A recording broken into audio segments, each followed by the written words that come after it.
Hello, fellow foodies, and welcome back. This is Cassandra Quave, your host of Foodie Pharmacology, the science podcast for the food curious. I am so excited about today's episode, and I think that you will be too. This summer, I had the opportunity to travel to Jamaica.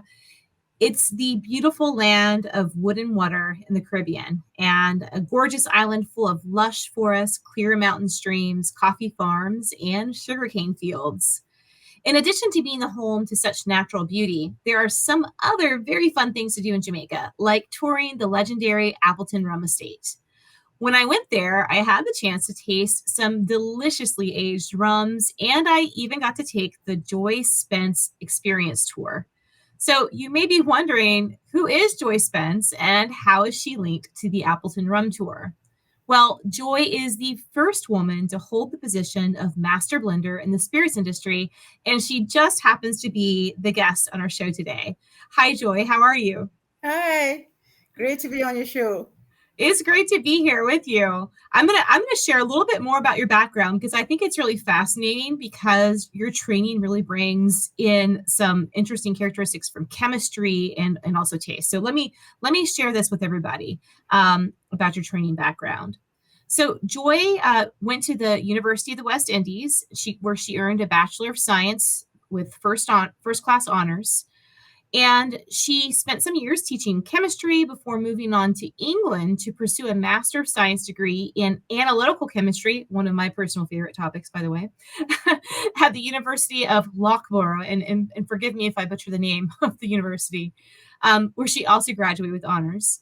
Joy joined the Appleton Estate as the chief chemist in 1981 and gained the title of Master Blender in 1997, where her remarkable, unparalleled sensory skills found their perfect muse.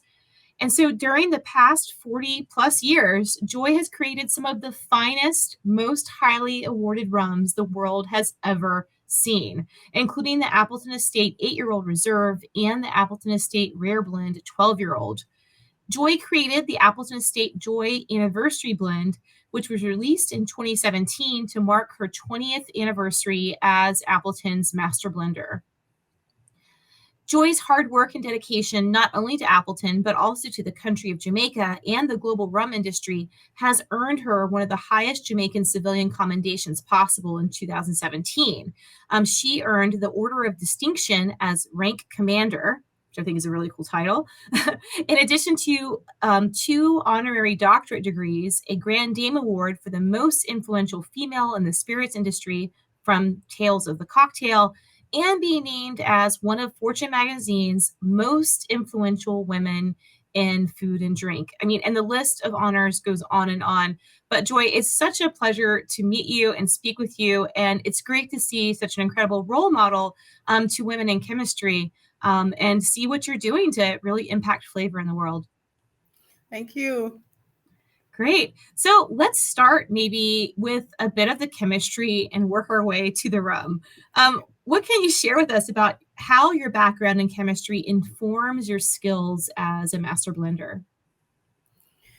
I've developed the passion for chemistry from early in high school because of my chemistry teacher. So I decided that I would pursue a degree in chemistry at university. And somehow I thought that I'd probably be in some research laboratory doing research work. And it was a sheer accident that I joined Jerry and Neville as the chief chemist. And I am so grateful that that happened to me because I was now able to use my passion for organic chemistry, because that's an aspect of chemistry that I really loved and actually most people hate. Yeah, yeah. And I was able to apply that, in my craft, looking at fermentation and the different aspects of fermentation, distillation, and then the beautiful transformation that takes place during the aging process. And what was so exciting for me is the fact that I could also use my sensory skill in my craft, which I never thought I'd be able to use that in my profession. Yeah, that's fabulous. Yes, you're using not only chemistry tools, but also your own kind of organoleptic sensory skills. That's amazing.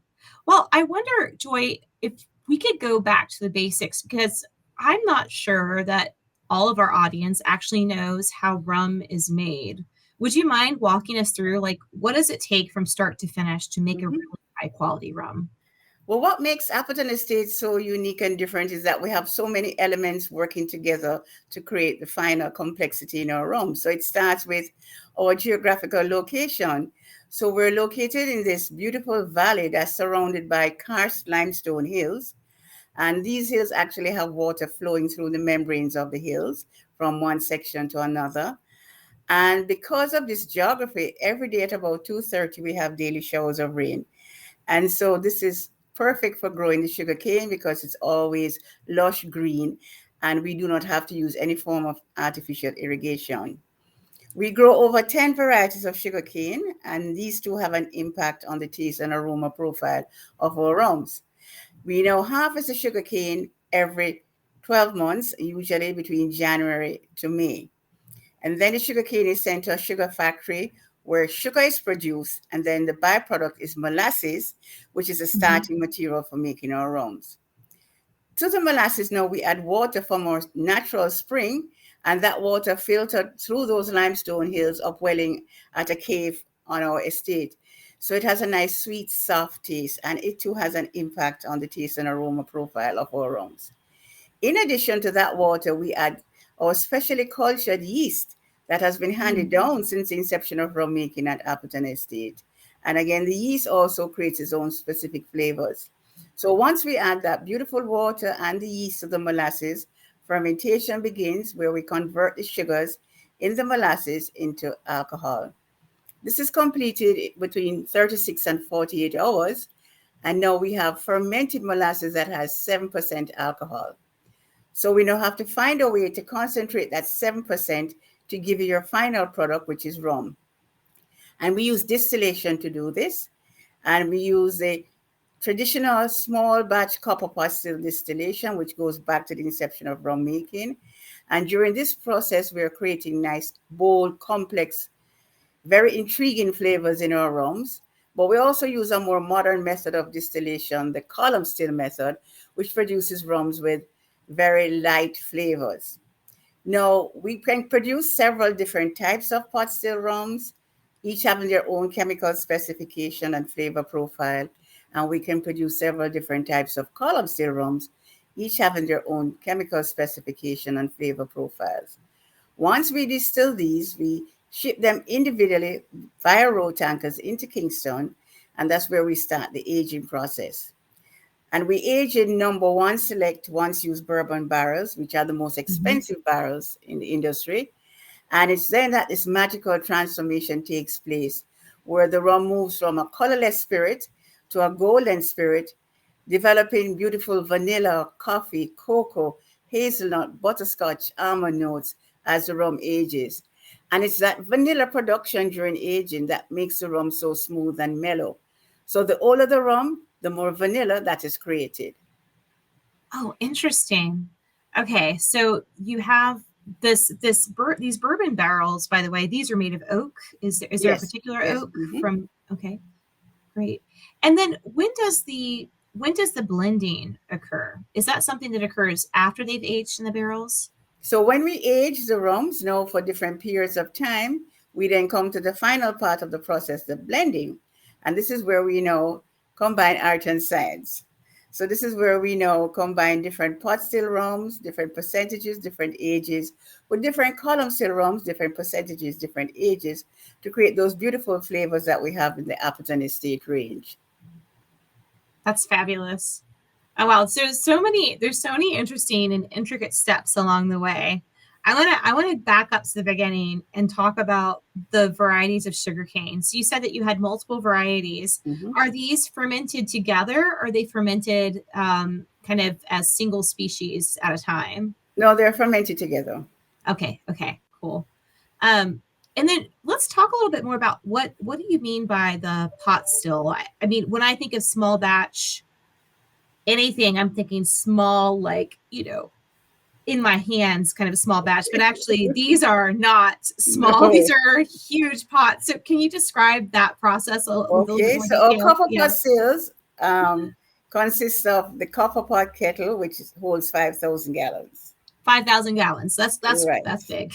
Then when the fermented molasses is placed into that, the it's heated up by steam, and so the alcohols vaporize. And so the first set of vapors come off into what we call the low wine retort at about 30% alcohol by volume. Then the low wine retort is heated up and vapors come off again into the next section, which is known as a high wine retort. And there we now have an alcohol concentration of about 70%. Again, that's heated up, and you have final vapors coming off, which is vapors of rum, which goes into a condenser. And then so the vapors are condensed to a liquid rum at 86%. Okay. Okay. Wow. And when you talk about these columns, what are the columns? How does that relate to the pot? Okay, so the column still is a different process. It is a continuous process, whereas a pot still is a batch by batch. So in the pot still distillation, a batch is completed in 5 hours, and then you have to start the process again. Whereas with the column still, once you start, you don't stop until you have completed the production volumes that you want. And it really consists of 3 columns. So the first column, you would introduce the fermented molasses. Then the next column would strip the alcohol from the fermented molasses, and we call that purification. And then the final column, which is known as a rectifier, that's where you collect your rum. And in that rectifier, you have different trays. And so you can actually get product from different levels as you go up the column still.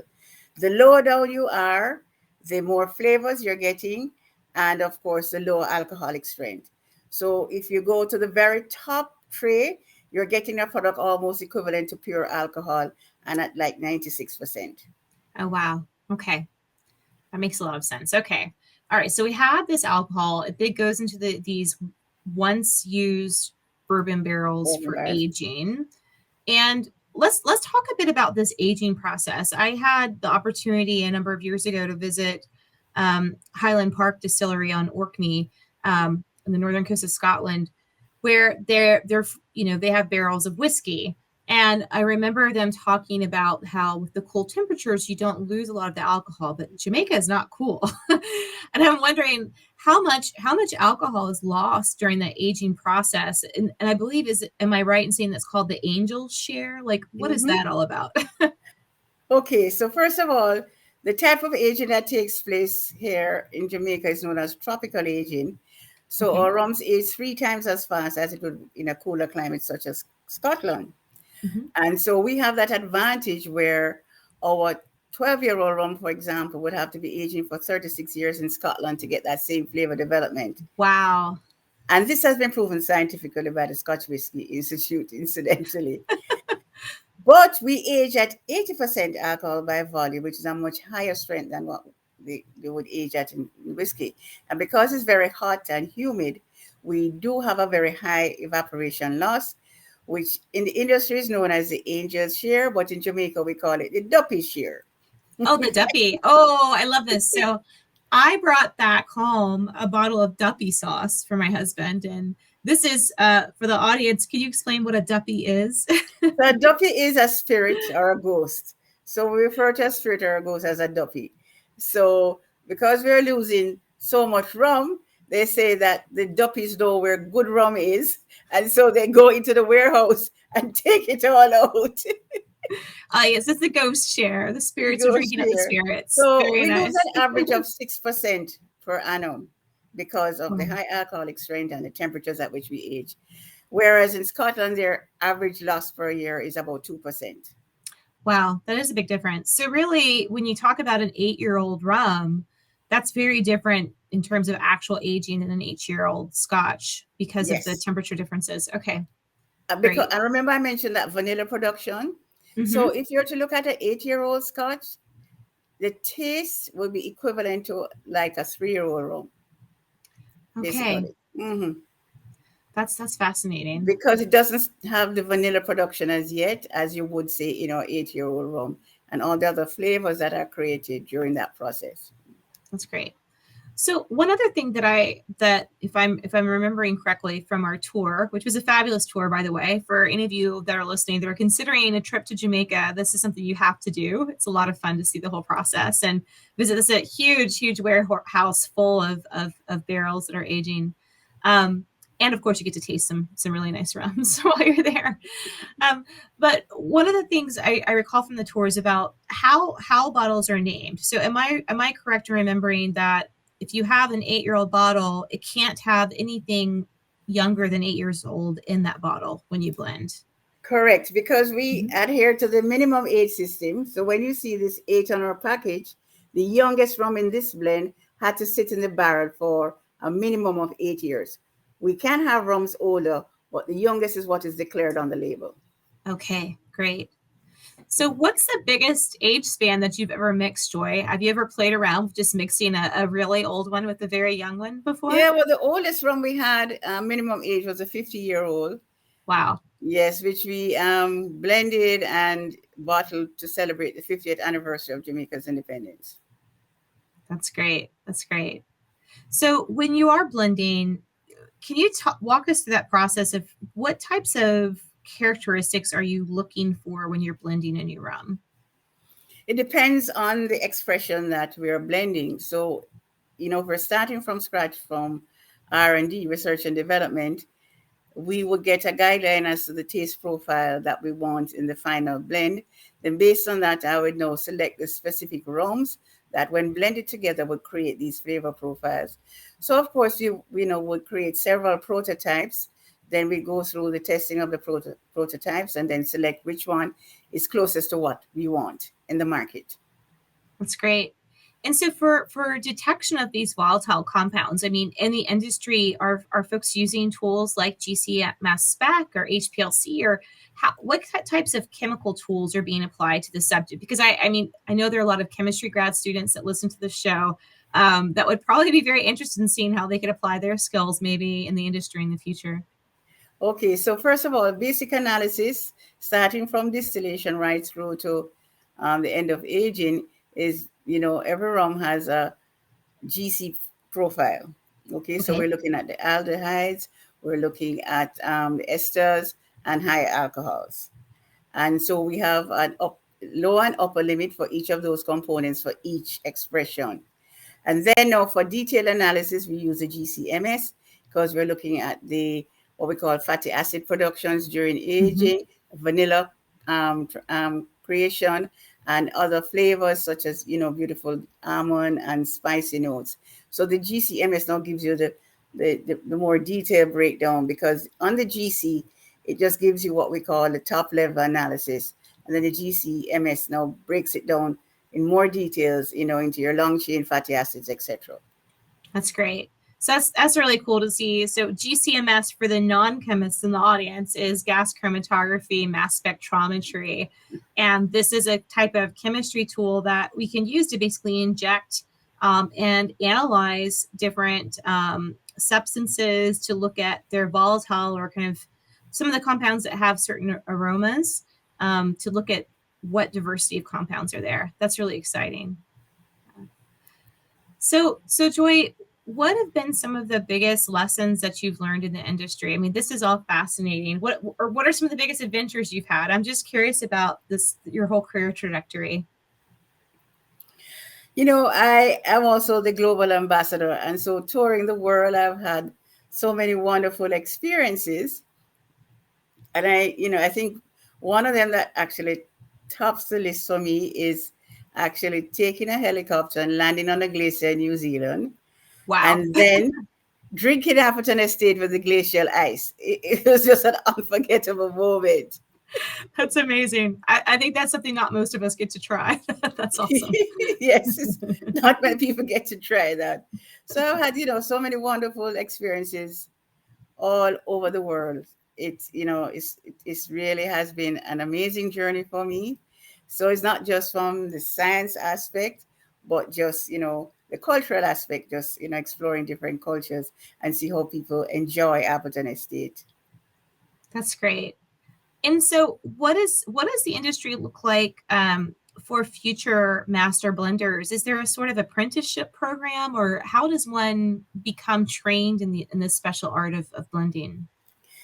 You see, unlike whiskey, where you have a Scotch Whiskey Institute and people go and learn how to make Scotch, the rum industry is still very private, and you learn QBE on the job. So, persons Okay. are selected in the company, and they know, you act as a mentor for those persons coming up, training them and teaching them all the little nuances in rum manufacturing and blending. And so everything is done on the job. Okay. Well, that's great. So hands-on training and learning in that And the sense. important thing is that you have to have a degree in chemistry or biochemistry. That's the starting point. Of course. Yeah. And excellent sensory skills.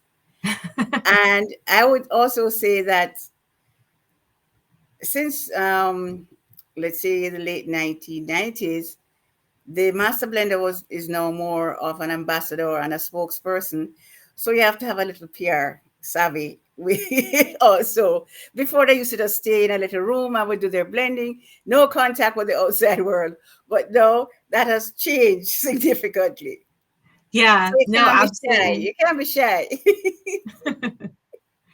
A lot That's of scientists are very shy, So yes. No, that's really good to point out. So you have to be comfortable both in the chemistry side and the adventuresome helicopter flying and PR side. That's a PR great. side, the whole package, no. Yeah. That's fabulous. It's fabulous. And so I'm wondering, like, where do you see the future of the rum industry going? Do you see it kind of expanding, or I don't know, where do you see things going for the rum industry in general? The premium age rum category is a rising star, and there is a whole transition now from standard rums into premium age rums, and consumers are now understanding and appreciating that you can enjoy rums the same way you would have fine single malt or a cognac or a bourbon. And so all eyes now are on the premium age rum category. And the minute that we come out with a limited time offering with an age statement, it's sold within weeks because, Wow. yes, all the connoisseurs and the spirit connoisseurs and rum geeks are just looking forward to the next expression, the next expression, the next expression. And so we're actually doing a lot of consumer education, teaching the consumers that this is what premium aged rum is all about. Rums that are extremely versatile. You can still have them in what we call very exquisite cocktails, or just simply have a neat. As a neat sipping cocktail. Okay, so this is a good question. I wish I had a bottle with me right now to like do a little rum taste. I should have thought about this before the interview, but let's pretend that you're giving me a lesson on how to really differentiate between different quality rums. Let's say I have a very clear coconut rum that would go Mm-hmm. into like a pineapple and Mm-hmm. juice, and then maybe some different variations of darker rums. Mm-hmm. If I'm learning how to sip and taste and use my senses, like what sorts of things do I need to look for when I'm trying to compare this spectrum of different rums? Okay, so for the premium age rum, the first thing you would do is to actually examine the rum for its beautiful golden color Okay. and clarity, showing that the rum has been finely processed. Then importantly, there is a actual green ring of aging right on the surface of the liquid. Okay. And this is created as a result of the tannins being extracted from the oak. So the older the rum, the more pronounced is this green ring. Then you determine the body of the rum by simply leaning it, bring it back to an upright position and wait a while. And you will notice beautiful, thick, syrupy legs forming on the sides, moving very slowly down, indicating Okay. that this is a very rich, full bodied rum. The standard rums, on the other hand, are light bodied, and so the legs will be thin and move very quickly down the sides. So you can actually use this to determine the body of your rum.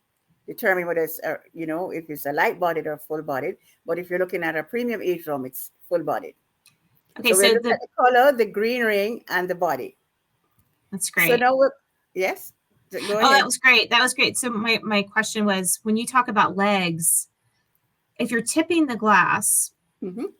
and after you kind of sit it straight up again, the legs are the liquid that's kind of coming down the Coming glass. down the sides. Okay, down the sides. And the slower it moves, the more body of the older, rum, the more richer. body. The older Okay. the rum, the richer the body. Okay, great. Then now we're going to look at the aromas, and I'm actually looking at the 8-year-old reserve. So the first set of aromas we'll be looking at is the natural aromas by simply inhaling, exhaling, and putting the glass to your nose, not swirling it, just putting it to your nose. And you're now going to get that powerful orange peel top note, which is a hallmark of the Appleton Estate range. And this orange peel top note is created during the pot still distillation, because our copper pot stills are uniquely designed for us in Scotland. And because of the design, and it's made of 100% copper, it creates this orange peel top note in the Appleton Estate range. So with this, you're getting just a little bit of molasses wrapped with our distinctive orange peel. Now we're going to swirl, and as I like to say, release the Appleton spirit. And this is where we're now getting beautiful spicy fruit, hints of honey, vanilla, holiday spice, and subtle oak. Wow. Beautiful complex aromas. Now this rum is very versatile in that you can just have it neat, as we're going to look at now, or in what we call very elegant cocktails. So simply just take a sip and we note the finish. Mm-hmm. And this is exceptionally smooth with hints of molasses and oak. Absolutely delicious. That's fabulous. And you mentioned tannins in that kind of top ring. Mm-hmm. Tannins can have if you have very high tannins in a food, you can feel almost a sort of astringency. Do the tannins elicit kind of a mouth feel? Does that contribute to the mouth Yes, feel? you can get that astringency. Tannins have a very unique mouthfeel. That's great. And the older the rum, the more tannins, the more oak that is extracted. So you have much more oaky notes coming out in the older rums. That's fabulous. Wow. So this is my challenge to all the listeners who have a nice aged rum collection at home. Maybe a nice bottle of Appleton is, after listening to this episode, when you're safely at home, is maybe try this out. Maybe tip over your cup, look at those legs, and really pay attention to those incredible aromas, both still and then after swirling, and then the mouthfeel. To see how much of the chemistry or shifts in chemistry you can detect in your own rums at home. Yeah, fabulous. Well, Joy, is there anything else you'd like to share with us about your journey as a master blender, as a distiller? Yes, I just like to say to females in particular who want to become a master blender or a master distiller, you're going to have challenges along the way as a woman, but ignore it. Focus on your craft, focus on your passion, remain humble, and you'll be successful. Life is filled with ups and downs, and you just have to use it as a learning process. Any disappointment, use it for improvement, and the world is your oyster. So, as I said, just be passionate about your craft, remain humble, and of course, act as a sponge for knowledge. You'll never ever know everything. A lot of persons believe because I've been in the industry over 40 years that I know everything. I'm still learning. You'll always learn. And you benchmark. I love to benchmark with Scotch and bourbon because there are lots of similarities to see what's new that they're doing, in their side of the world. So, always be intrigued by new developments, research and development, and be a sponge for knowledge.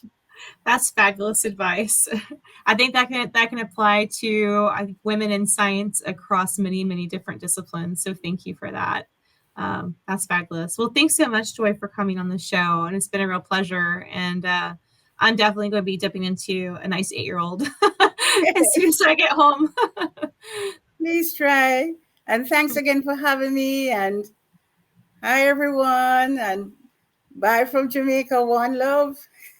One love. Thank and you. Cheers from Appleton Cheers. Estate. Cheers. You've been listening to Foodie Pharmacology, the science podcast for the food curious, recorded for you today on Restream. I want to thank our producers, Rob Cohen and Christine Roth of Co-Conspiracy Entertainment, for bringing this together today. And thank you to you, our loyal listeners, for tuning in each week to learn more about the science and culture behind our foods. Thanks so much for listening. Stay healthy out there, and I'll see you next time.